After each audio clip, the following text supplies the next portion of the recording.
somebody's got like, I want to introduce Elaine Ike and say that obviously it's already making a difference because these little people have been coming from the back handing me money saying that they want to donate to the cause. So we like that. Elaine. It helps that they're my grandkids. Strangers to me. You know, I was doing a little bit of reading before tonight, and I came across a book by Atsuko Bush, and it's called The Inadvertent Steward. And our invitation tonight is to have all of you become inadvertent stewards of land, just as we have been accidentally stumbled into it.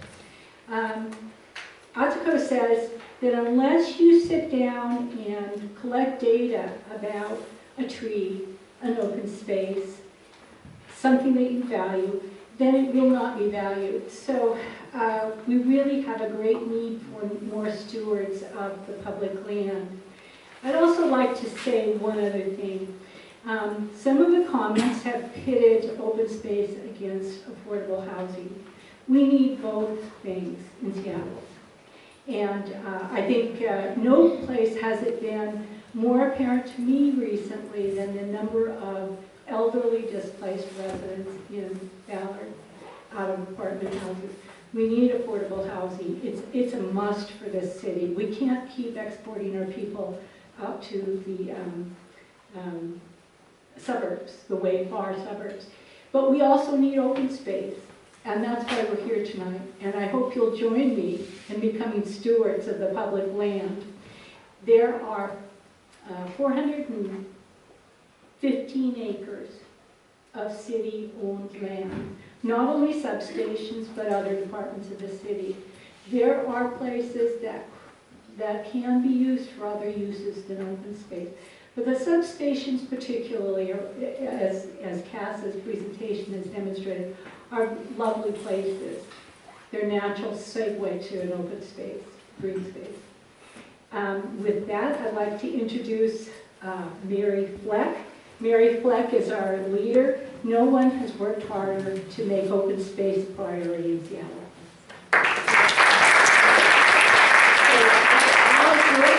Now it's your turn. For the past year, we've been talking with people in the city, and they have said to us, we need to hear from the residents, the people who live nearby, who care. And we want to show them that neighborhoods matter. So now it's your turn. We have some displays set up so you can look and see where you live. And on this map, you can look to see where the surplus property and excess property is that's owned by the city on the map. And please join us in this letter to the mayor, because things are changing, and you may have heard that there's going to be a new CEO at Seattle City Light. And we have some ideas for a job description. So we are submitting our job description to the mayor, and we'd like you to sign on to that. And there's snacks to eat. We've got some books for the kids, plans for you to take, and you can plant them wherever you want. But last and most important, the reason we're here today is to ask you to help us get the signatures, because we have heard 500 signatures will make the Parks Department take a look. So over here, where Cass is displaying, we have folders. Yeah, but we have folders. Oh. We're looking for neighbors to volunteer to be a steward, and what that means is you'll collect some signatures in your neighborhood. You'll keep an eye on the property and call us if you see bulldozers. And you think of, how can I get my neighbors together to appreciate this? Whether it's having a block party nearby, or going and having a cup of coffee and looking at the site. Because, you know, when we started, we didn't realize how beautiful these were. And when Michael Oxman got us out there measuring the trees and explaining to us how you take the diameter width, and when Cass and Karen helped us to identify the plants and the beautiful things that the gardeners have put there, we realized we have treasures here in our midst. And we don't want to lose these treasures. So I think Peggy's just going to introduce a few notable people who are here, and then we want you notable people to get to know each other some more. And thanks for coming. And yes, questions? Do you have an electronic petition? Because I'm a block captain, and if I could send an electronic link, I think I could get many of the people very easily to sign everything. I will put my card up at the front and take it with you, and we will work on doing that, because that's a brilliant idea. Very good idea. The Tree Pack website has a Take Action tab, I think they're called. Maybe it's a button.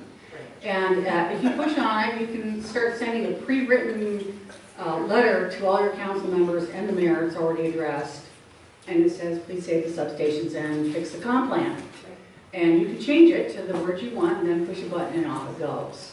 So it's not exactly a petition, but it's a way to send in a real easy way. You don't have to look up any addresses. So go to treepack.org and look for the Take Action button. And hopefully we did an okay job making that. Your second. A few people have come in. I want to thank, I noticed Evan's back there from Tom Rasmussen's office.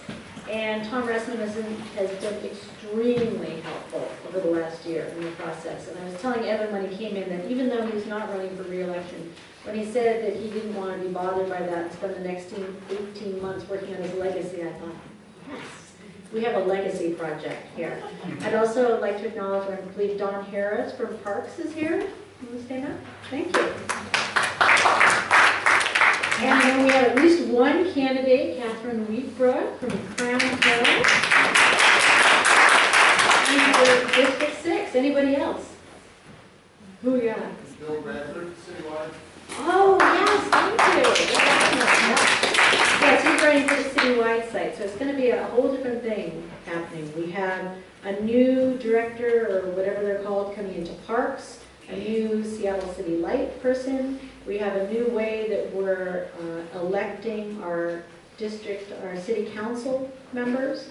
But feel free, I put some little flyers around here that says, all the literature I've read dating back to 2000 with the disposition of the site says, city council has the final say. I'd also like to acknowledge Lillian Riley, who has joined us here.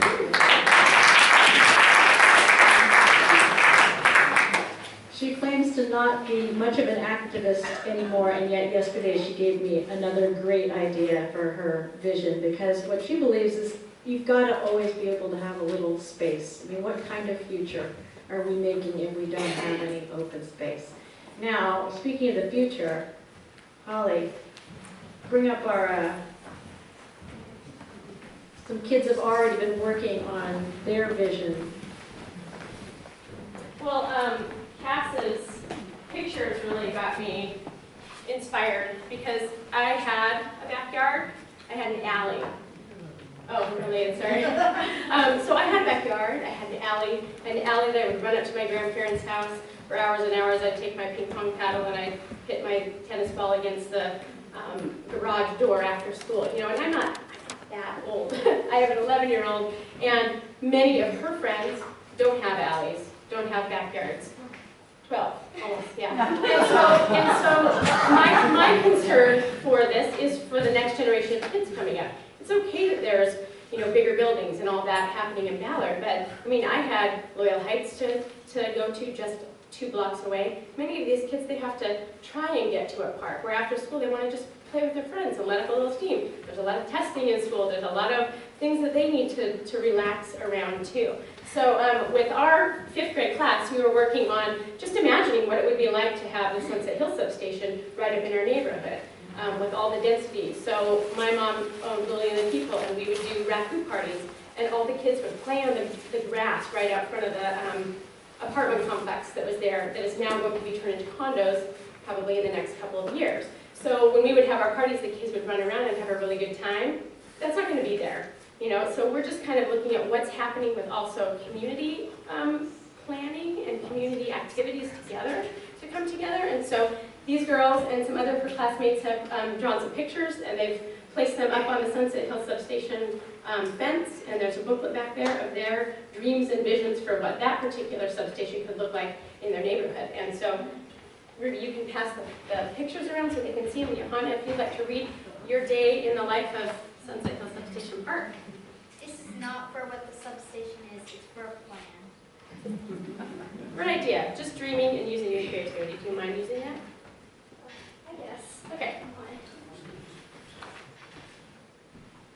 It's a sunny day in the middle of August at the Sunset Hill substation.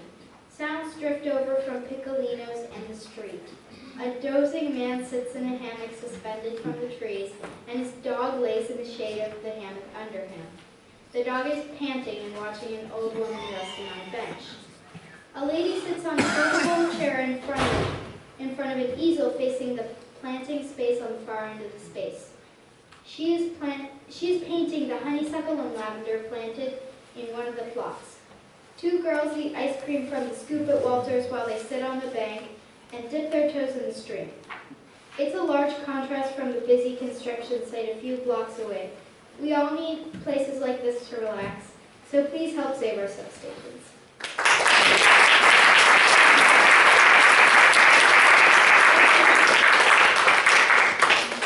Okay. If you have, specific questions and maybe people, to answer, there is so much institutional memory about some of the substation and planning, community planning. We have Dawn here from the East Ballard, and she is already volunteered. I believe it's official to become a steward of the Monroe site. So Shannon has.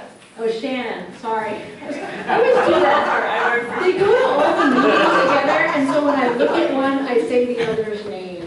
Shannon has volunteered, and they've been involved with the 14th Street sort of beautification, and the work over there has been great. But everyone has learned that you have to be very patient, and I think, without ruffling too many feathers, I wish we could say that when it comes to sometimes disposition, we wish that Seattle City Light would be more patient and give us, time to put together a plan, because they're beautiful spaces and we need them.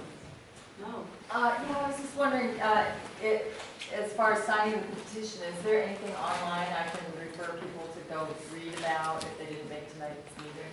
Yeah. What site would that be?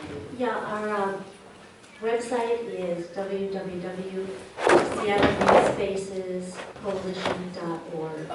And you'll find information It's there. going to give us a little picture and take extra. Okay. And that's Okay. Yeah, there's a Because bunch they might want to read more than just really me. There's a bunch of flyers, you can take them with you. And back in the corner, Michael Oxman is recording anyone who has something they'd like to say about what green spaces mean in your neighborhoods. So if you would like to tell us a little bit of the history of your green spaces in your neighborhoods, feel free to do that. Thank you. Thanks for coming.